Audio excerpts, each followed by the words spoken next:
saya Febiana Yunintias dari PPS 4G.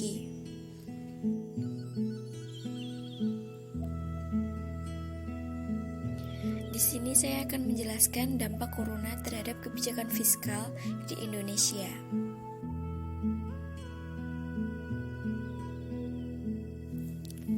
Menyebarnya virus corona di seluruh dunia menimbulkan banyak korban jiwa.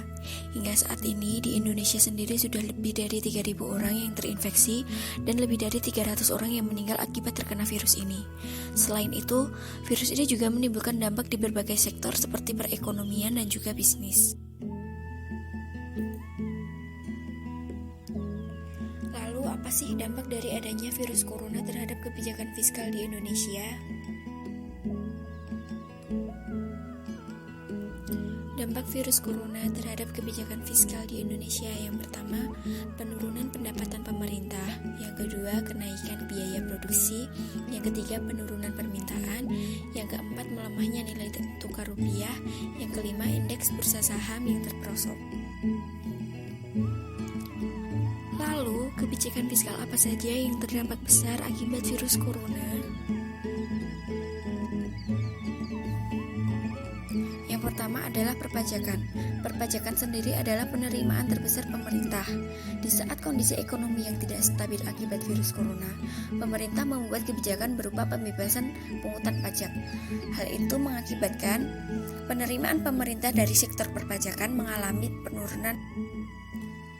Yang kedua adalah pariwisata. Pariwisata sendiri adalah pendapatan pemerintah terbesar kedua setelah pajak. Pariwisata juga terkena imbas akibat virus corona karena di beberapa destinasi wisata mengalami penurunan pengunjung yang cukup drastis.